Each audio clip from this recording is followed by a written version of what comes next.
Dieu est le même hier, aujourd'hui et éternellement. Alléluia. Sois sûr qu'avant que papa termine ce psaume, tu verras la gloire de Dieu. Alléluia. Tu verras la gloire de Dieu. J'ai béni Dieu aujourd'hui, parce que je ne sais pas comment je vais parler, parce que c'est une grande journée des mamans. Je vois des gens danser comme si c'était au deuil. Je vais vous dire quelque chose. Si maman a eu 3 ou 10 enfants, faites 9 mois fois 10. Faites 9 mois fois 10. Ça fait combien? 90 mois. Ce qui fait, il a fait 90 mois avec les enfants dans son sein. Et quand on vous dit c'est le jour des mamans, vous prenez ça comme si c'était un rien. Tu en as eu 2, 9 mois fois 2. Tu en as eu 3, 9 mois fois 3. Donc quand on dit célébrons le maman, il faut dire que ce sont des petits dieux. Ils souffrent avec l'enfant. Ils mangent avec l'enfant. Ils boivent avec l'enfant. Ils sont malades avec l'enfant. Et 9 mois, c'est compliqué. Des fois, c'est psychologiquement troublé. Des fois, papa ne comprend pas. Maman est dans des problèmes très compliqués. Papa croit qu'il est en train de faire des... Mais elle-même est capable de t'expliquer ce qu'elle sent. Alléluia. Alléluia. Elle peut t'expliquer ce qu'elle sent. C'est pourquoi quand on dit célébrons les mamans, il faut, je vois même les mamans elles-mêmes. Il y en a qui ne dansent même pas, ils sont fatigués déjà. Elles sont fatiguées. Est-ce que les mamans peuvent se mettre debout? Est-ce que les mamans peuvent se mettre debout? Est-ce qu'on peut acclamer les mamans? Alléluia. Alléluia. On peut se mettre debout. On va lire la parole de Dieu. Nous allons lire 3 versets.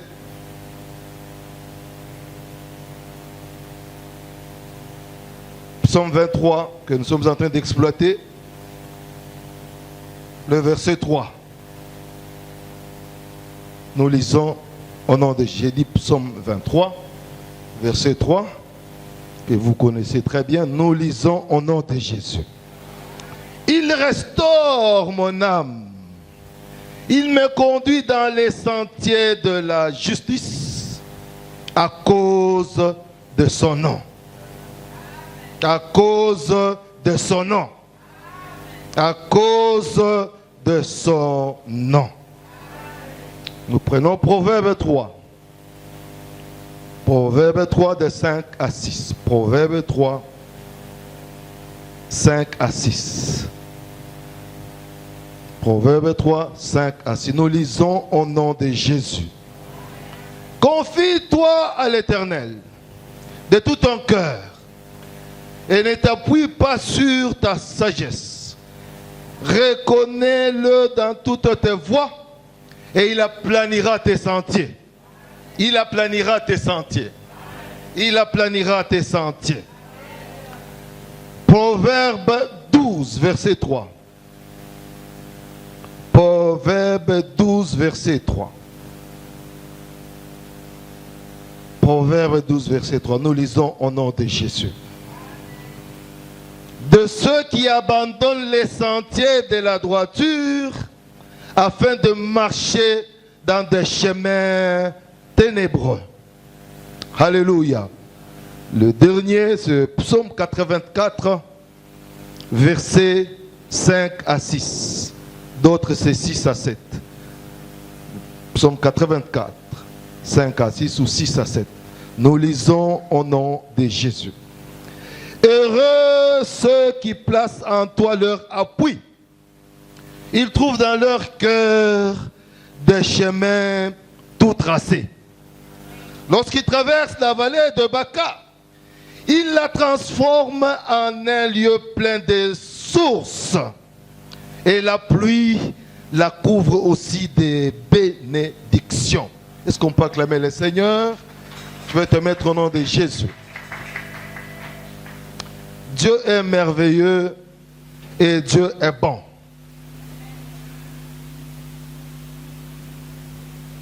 mon âme. Restaure mon âme. Le verset commence par là. Restaure mon âme. David dit au Seigneur, restaure mon âme. Si mon âme n'est pas restaurée, ça risque d'être compliqué. Je risque d'être dirigé autrement. Si tu as une âme blessée, une âme avec des problèmes compliqués, c'est difficile que puisse être sur les sentiers de la justice. Alléluia. Restaure mon âme. Et c'est il qui me conduit dans les sentiers de la justice, pas seulement parce que tu es Roger, parce que tu es Martin, parce que tu es Alphonsine. Il le fait à cause de son nom. À cause de son nom. C'est-à-dire, il le fait par grâce. Il le fait par miséricorde. Il le fait en multipliant les faveurs. C'est à cause de son nom que Dieu permet que tu sois là ce matin. C'est à cause de son nom que ce séminaire s'est passé à Ottawa en 2013. C'est-à-dire, Dieu a protégé l'homme de Dieu pour qu'il nous parle de ça cette année, l'année 2026, après tant de 14 ou je ne sais pas combien d'années là. Donc Dieu est tellement bon qu'il veut à tout le temps sauver son nom. C'est comme ça, ce matin, il veut te parler parce qu'il est un bon berger. On dit, confie-toi à l'Éternel de tout ton cœur. Et ne t'appuie pas sur ta sagesse. Toi qui te crois intelligent, qui te crois déjà arrivé, qui tu te crois bien. Mais Dieu te dit, il faut te confier à l'Éternel de tout ton cœur. Et reconnais-le dans toutes tes voies. Ainsi, il aplanira tes sentiers. Il y a toujours des obstacles sur les sentiers. Il y a toujours des problèmes sur les sentiers. Alors c'est Dieu qui est capable d'aplanir tes sentiers là. Les maladies, les mbassous. Dieu est capable de te guérir. Pas parce que toi tu es spécial, à cause de son nom. Alléluia. C'est comme ça quand nous prions, chaque fois nous disons au nom de Jésus. C'est son nom qui nous guérit. Il dit, ceux qui abandonnent le Seigneur, ceux qui abandonnent les sentiers de la droiture, ça c'est Proverbe 2 qui nous dit, ceux qui abandonnent le Seigneur, qui abandonnent le sentier de la droiture, mais malheureusement en ce temps-là, ces gens-là, ils marchent dans les ténèbres. Tu abandonnes Dieu, tu vas marcher dans le noir. Pendant qu'on dit les ténèbres ne régneront pas toujours, mais toi les ténèbres régneront. Que tu règnes par la gloire de Dieu et que tes chemins soient éclairés par le bon Dieu. Il est capable de le faire sans problème. Heureux ceux qui placent en lui leur appui. Il faut t'appuyer sur le Seigneur de gloire, le Dieu Tout-Puissant, le Créateur du ciel et de la terre. Elohim, Dieu tu que nous. C'est lui qui t'appelle ce matin et dit, appuie-toi sur moi. Et si tu t'appuies sur moi, tu trouveras dans ton cœur les chemins tout tracés. Quand je marche, même la nuit, là, je sais qu'il y a des chemins déjà tout tracés dans mon cœur. Parce que l'Éternel est mon berger. Et dit, lorsque cet homme qui croit en Dieu, qui s'appuie en Dieu, qui trouve les chemins tout tracés dans son cœur. C'est cet homme-là, même s'il traverse la vallée des Baka, même s'il traverse des mondes compliqués, l'occultisme, la franc-maçonnerie, même si les sorciers se liguent pour te tuer, pour déranger tes enfants, il dit, le Dieu de gloire va transformer ces lieux en plein de sources. C'est-à-dire, toutes les difficultés seront traversées, transformées en solutions. Est-ce que tu traverses un problème? Dieu est la solution. Alléluia. Dieu est la solution. Il transforme un lieu plein de sources. Ce qu'on appelait vallée des Baka est transformé en pleine source. Donc des sources qui vont, les sources de la vie, qui vont changer sa vie. Et il a dit, et la pluie la couvre aussi de bénédictions. On t'appelait malédiction, on t'appelait Mampasi, on t'appelait Makambo, on t'appelait les Makambo là, Dieu remplace par son nom. On t'appellera par son nom. Le nom de Dieu de gloire, c'est la solution. Le nom de Dieu de gloire, c'est le mariage. Le nom de Dieu de gloire, c'est les relations extraordinaires. Le nom de Dieu de gloire, c'est les témoignages de guérison comme vous voyez là. Qu'est-ce qui traîne encore dans ta vie? Aujourd'hui, Dieu va te délivrer au nom de Jésus. Parce qu'il dit c'est à cause de mon nom. Il dit pas c'est à cause de mes ancêtres ou à cause des problèmes que j'ai, mais à cause de son nom, il se met debout te parler. Et il insiste et dit, ça c'est Proverbe 80, il dit, car l'Éternel Dieu est un soleil et un bouclier, l'Éternel donne la grâce et la gloire. Et ne refuse aucun bien à ceux qui marchent dans l'intégrité. Tu marches dans l'intégrité, Dieu devient ton soleil. Même s'il fait noir, Dieu va éclairer partout. Même si c'est la nuit, il sera la lumière. Parce que c'est son nom qui importe. C'est le nom du Créateur qui t'a créé. C'est lui qui insiste sur ça. Et il te donne la grâce, il te donne la gloire. Il te fait marcher sous sa grâce, sous sa gloire et sous multiples faveurs. Parce que tu marches dans l'intégrité. Alléluia. Éternel des armées, heureux l'homme qui se confie en toi. Donc si tu te confies à l'Éternel de gloire, tu seras heureux. Ce n'est pas l'argent qui rend heureux. Ce n'est pas le mariage qui rend heureux. Ce n'est pas les enfants qui rendent heureux. C'est le nom de l'Éternel qui va te rendre heureux. Alléluia. Il n'y a pas autre chose qui peut être ici dans ce monde. Même si tu as $1 million, même si tu te crois en sécurité, mais un jour, tu finiras par tomber. Mais le nom de l'Éternel, c'est un bouclier. Il va te faire du bien ce matin. Et son verset pleure, il insiste, il dit, David, il dit, Éternel, enseigne-moi ta voie. Enseigne-moi ta voie. Conduis-moi dans le sentier de la droiture à cause de mes ennemis. Quels que soient les ennemis, David est en train de pleurer. Il dit, conduis-moi sur le sentier de la droiture. Si tu marches avec Dieu sur son sentier, sur ses sentiers, le Seigneur va confondre tes ennemis. Et ce matin, ce psaume te fera du bien. Alléluia. Alléluia. Ça, c'était l'introduction des textes qu'on a lus. Et nous tenterons d'être bref pour expliquer les 3 concepts clés dans le passage que nous venons de lire. C'est le premier point, on va essayer d'expliquer ça. Nous parlons de il. Il, c'est qui? Pourquoi il? Et me conduit. C'est quoi? Les sentiers, c'est quoi? Et la justice, c'est quoi? Il y a une clé importante ici. Un principe qu'il faut retenir. La vie est un ensemble de chemins.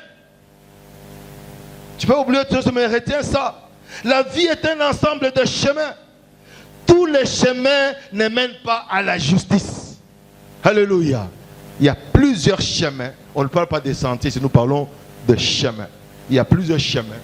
Mais tous les chemins ne mènent pas à la justice. Le monde dit que tout chemin mène à Rome. Mais il faut suivre les chemins. On va voir si tu arriveras à Rome.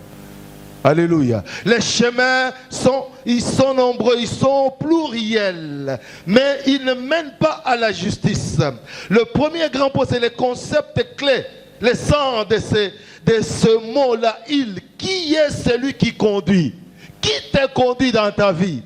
C'est ton chef spirituel de franc-maçon, c'est ton ancêtre, c'est des paroles méchantes qui te conduisent, mais nous posons cette question. Qui te conduit? À toi de répondre. Nous voulons se dire, il là, c'est Dieu qui est notre berger. Qui va te conduire? C'est Dieu qui est notre berger. C'est Dieu qui est notre autorité suprême. C'est Dieu qui est notre guide expérimenté.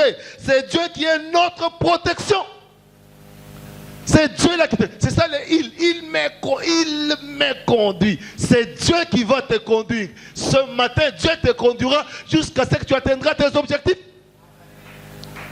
Retiens le Seigneur, il va permettre que tu planifies et que tu arrives au but de ton travail ou de tes recherches. Il n'échoue jamais et il n'échouera pas dans ta vie. Il ne va pas commencer à échouer avec toi. Il a réussi avec tout le monde. Avec toi ce matin, il va réussir. Pas celui qui te conduit dans les sentiers de la justice. Frère, l'homme ne se dirige pas lui-même. La direction vient d'une autorité supérieure. Et l'autorité supérieure pour nous, c'est Dieu de gloire des dieux. L'autorité suprême. L'homme ne se conduit pas seul. Il peut marcher, mais ses pas sont conduits par Dieu, le Dieu de gloire. Retiens cela, c'est très important. Donc l'homme vit pour être dirigé par Dieu. Psaume Proverbe 24, il dit, c'est l'Éternel qui dirige les pas de l'homme.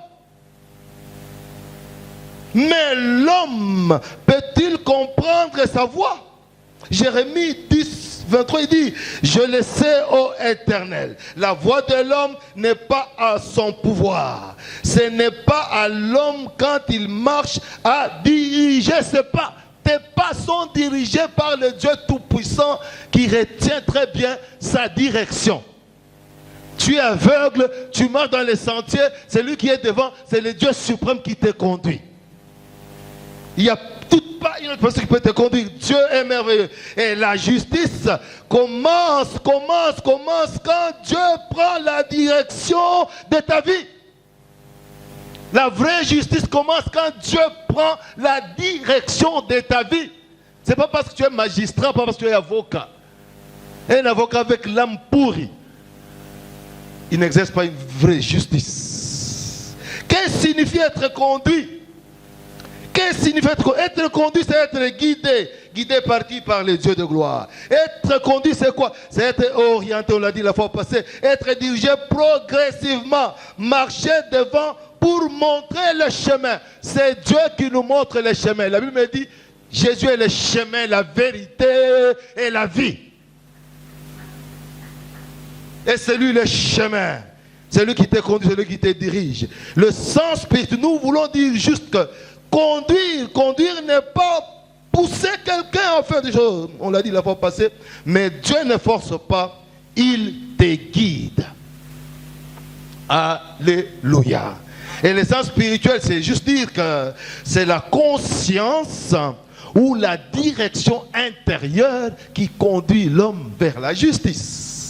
Et c'est être dirigé par le Saint-Esprit, être dirigé par les circonstances que Dieu nous donne.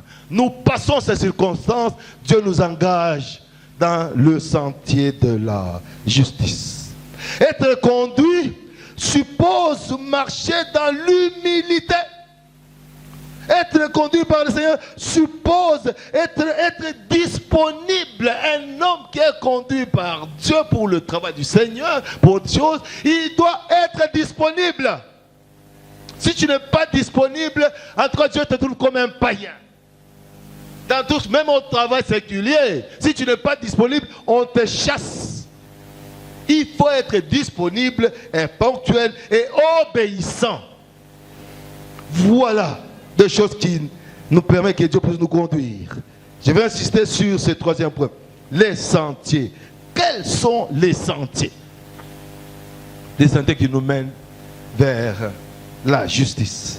En fait, un sentier n'est pas une autoroute. Sur une autoroute, il y a des panneaux, c'est éclairé, vous pouvez vous dépasser, l'autre passe à gauche, l'autre passe à droite. Vous suivez les conduites, les règlements de la route, vous pouvez passer. Mais ce n'est pas une autoroute, ce n'est pas une voie large, ce n'est pas organisé pour que vous puissiez passer là-bas. C'est un chemin, ce n'est même pas un chemin populaire. Un sentier est petit comme ça. En fait, je voulais juste dire qu'un sentier est étroit.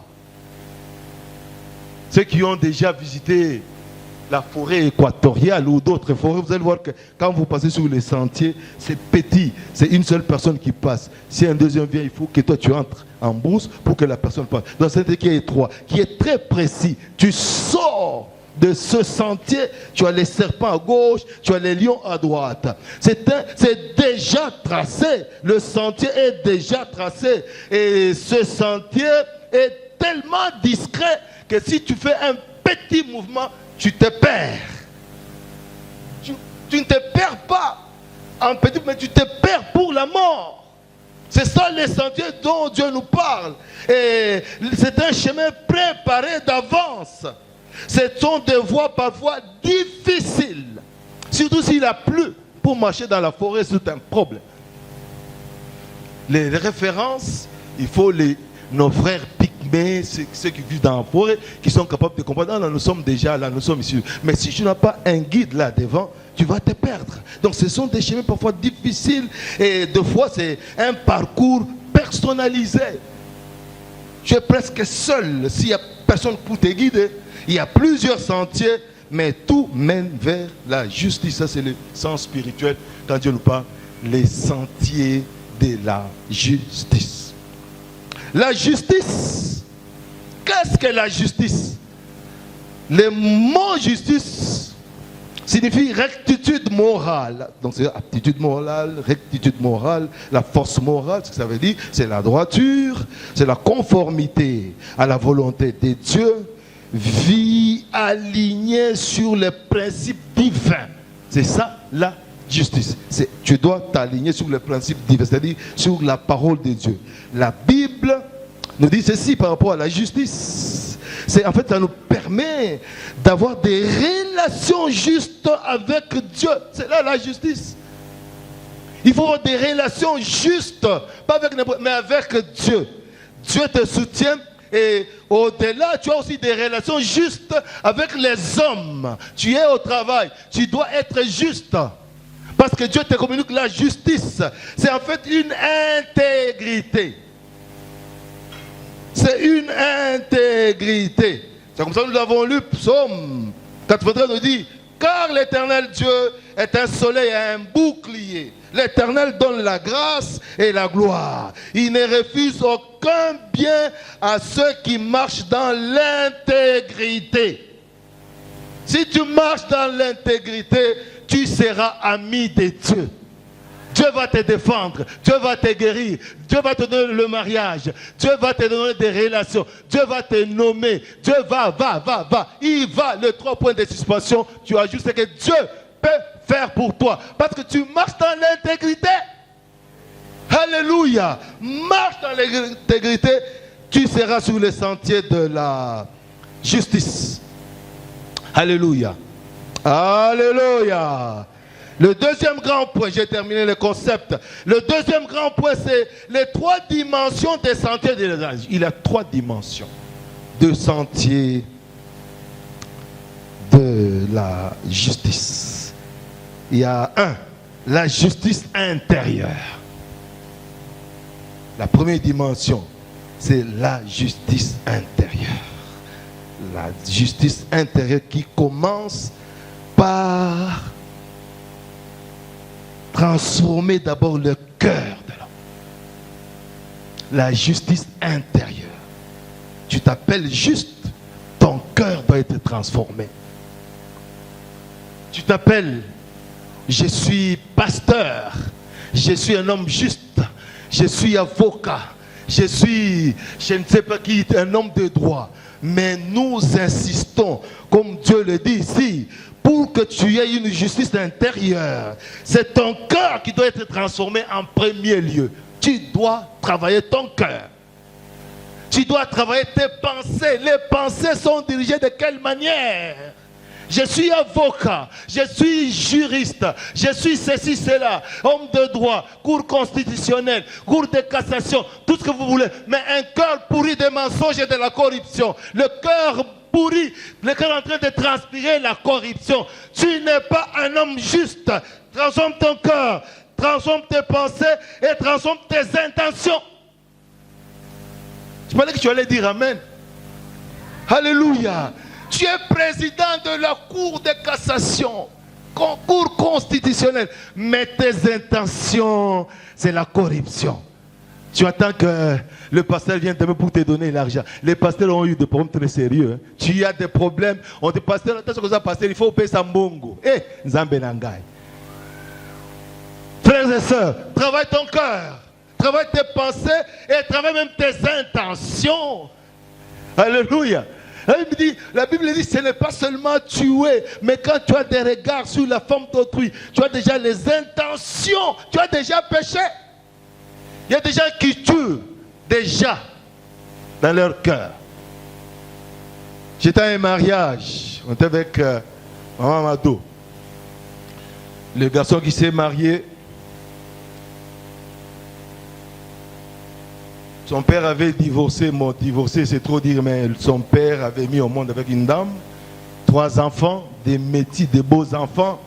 Alors le jour de mariage, la mère de ce garçon était là, sa marâtre était là, son mari, son père était là, et pendant qu'ils étaient en train d'entrer, en train de danser, la maman était en train de pleurer.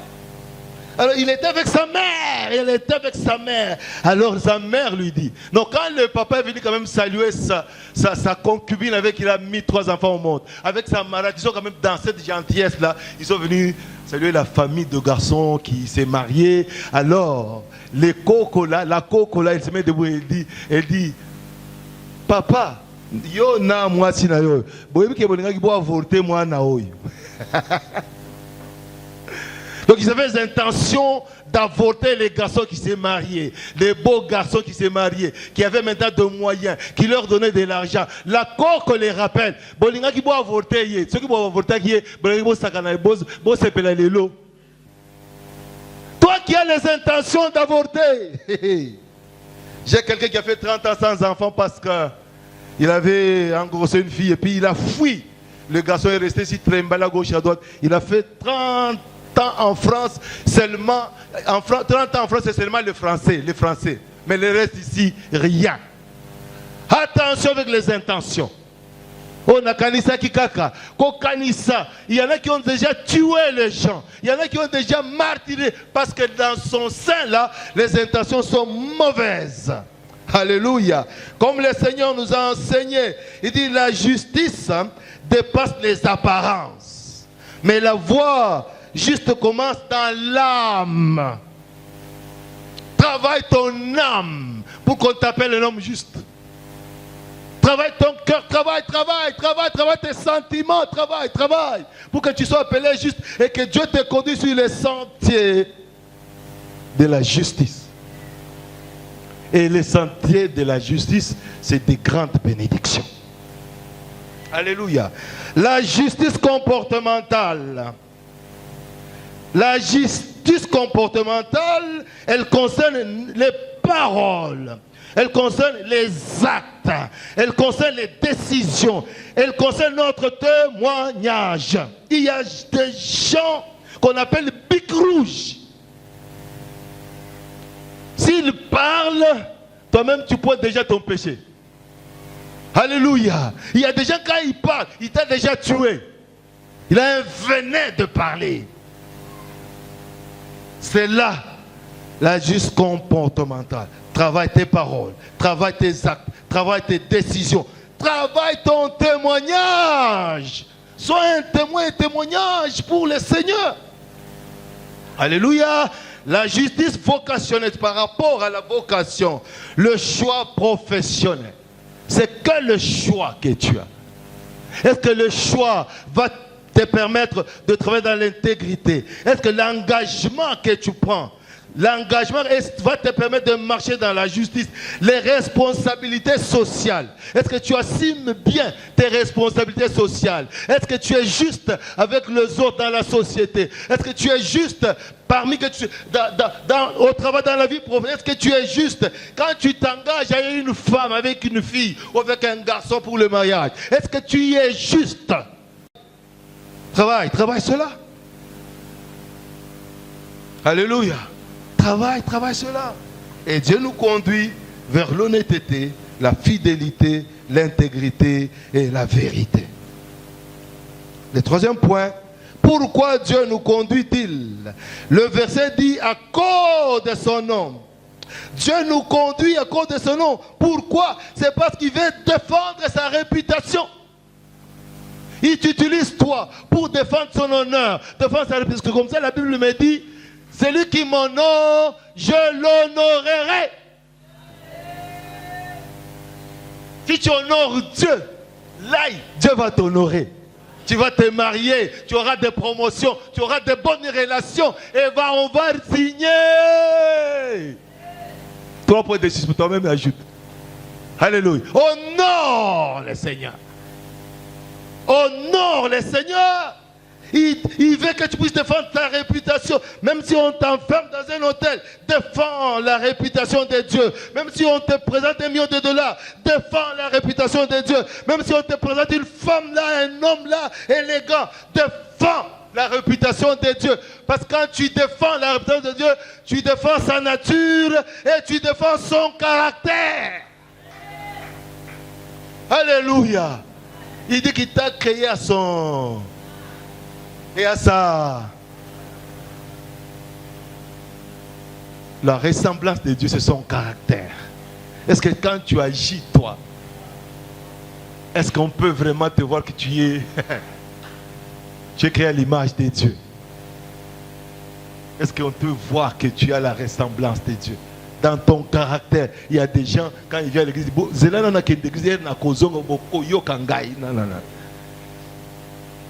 aujourd'hui, Dieu veut que tu travailles ton caractère pour honorer le Seigneur. Parce que quand Dieu nous conduit dans la justice, il protège son image à travers nous. Quand tu marches dans la justice, Dieu est en train de protéger son image. Et il est content quand on te marque comme les apôtres. Les mauvaises influences, les amis, les familles, des gens méchants qui te conduisent. On t'influence, tu acceptes. On fait ça, tu acceptes. Mais Dieu te dit aujourd'hui, marche dans le sentier de la justice. Ne marche pas dans la précipitation. Ne suis pas les influences des mauvais amis. Les désirs désordonnés. Il y a des gens qui ont des désirs désordonnés. Et nous autres, digi. J'étais dans une conférence de jeunes. J'ai constaté, c'est pas ici, hein, j'ai constaté des jeunes garçons, des jeunes filles, quand ils s'embrassent, ils se tapent le poitrine. Ça va. J'ai dit, yo, poitrine aussi, poitrine. Et un pasteur à Lubumbashi avait eu des problèmes dans son église. J'ai parlé au prophète. Il a eu des problèmes parce qu'il était aux États-Unis, il est rentré, il était au Canada, il est rentré, et puis il commence à embrasser les femmes d'autrui à la poitrine. Oh, en Europe, c'est pas. En Europe, c'est pas l'Europe. Les femmes d'autrui.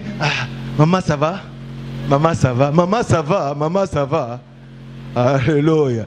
Les parents ont tenu des réunions, on a parlé. Après, l'église s'est disloquée parce que lui disait, c'est mon église. J'étais en Europe, je vais tout le temps en Europe. Il n'y a pas de. Est-ce qu'on s'embrasse? C'est quoi? Est-ce que c'est vous? Vous avez des pensées noires. Nous avons des pensées noires. Reste avec ton église des pensées blanches. Alléluia. Les désirs désordonnés, les désirs incontrôlés, les gens qui prennent la bière, qui s'enivrent l'alcool, ils ont des désirs incontrôlés. Quelqu'un qui fume le chanvre, désir incontrôlé, il peut les tuer, il peut les voler, il peut violer, ça lui dit rien, parce qu'il a des désirs incontrôlés. Quand on voit les rebelles, quand ils fument du chanvre, ils boivent de l'alcool, il est là, quand il veut tirer, il tire. Quand il dit tiens moi na liboka tout à tout, parce que ce sont des désirs incontrôlés, contrôlés par la sorcellerie, la méchanceté. Alléluia. Alléluia. C'est compliqué. Je crois que j'ai obligé d'arrêter là-bas. Il y a beaucoup de choses, mais papa continuera. Que Dieu te fasse grâce. Que Dieu te fasse grâce. Tu peux te mettre debout, tu prends ta Bible au psaume 27. Mais toi debout, on va lire le psaume 27.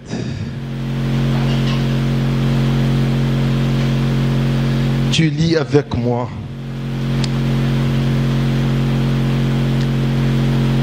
Change mon caractère, Seigneur.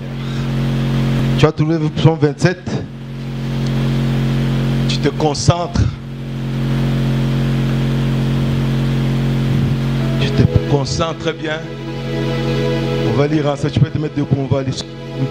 Donc, papa nous avait dit que c'est le psaume qui va nous conduire tout le mois de mars. À minuit, tu te lèves, tu proclames le psaume 27. Le matin, tu proclames le psaume 27.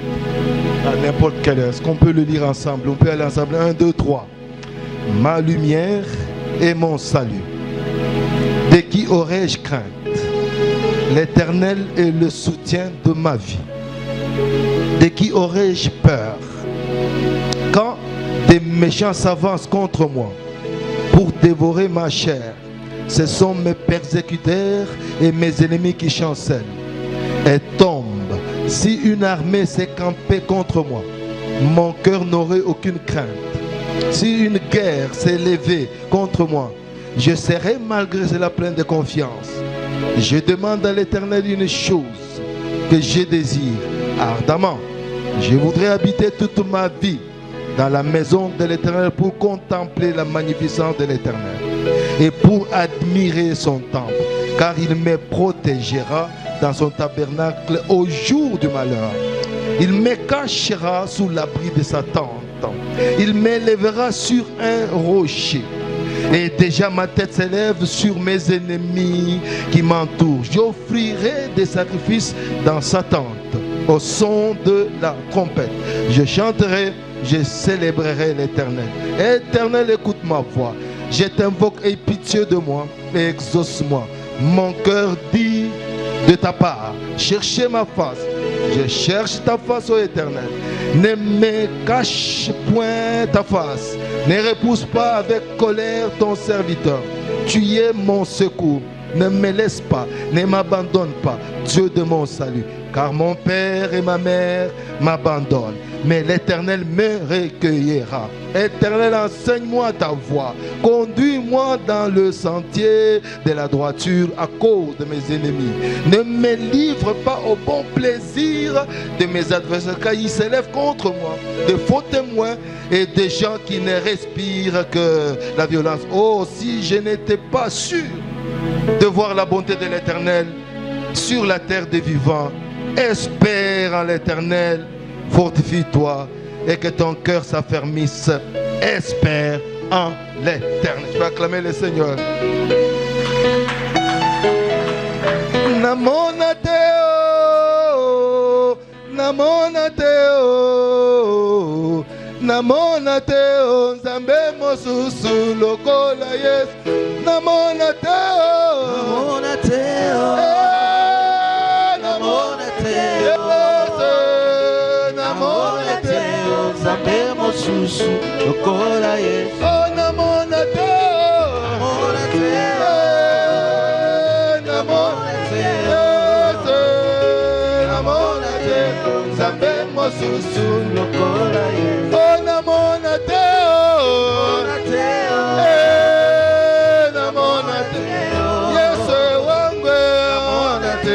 Nzambe mosusu lokola Yesu. Oh, namonateo,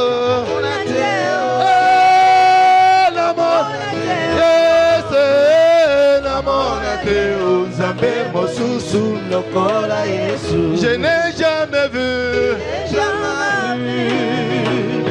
n'ai jamais vu, je n'ai jamais vu un sauveur comme Jésus. Oh, je n'ai jamais vu.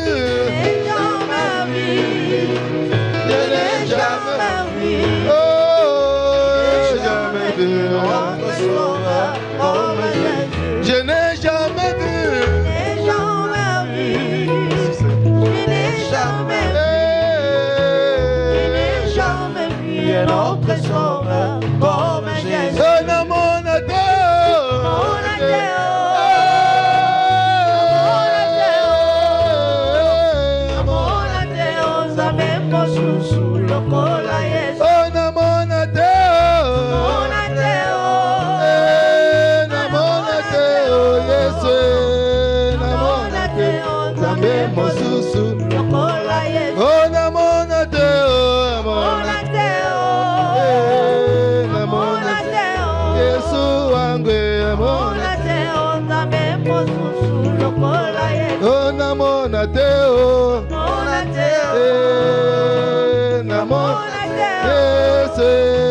namona te nzambe mosusu lokola Yesu. Oh namona te Yesu. Yesu namona te nzambe mosusu lokola Yesu. Le problème n'est pas que Dieu ne conduit pas, mais que l'homme résiste à la direction de Dieu. Dieu ne promet pas un chemin facile, mais il promet un chemin juste. Marche dans la justice. Seigneur, je renonce à me diriger moi-même. Conduis-moi dans les sentiers. Rends-moi juste dans mes pensées, mes paroles, mes actes, que ma vie honore le nom de l'Éternel. Namonateo, monateo, namonateo, yes, namonateo, Zambe mosusu lokola Yesu. Oh namonateo,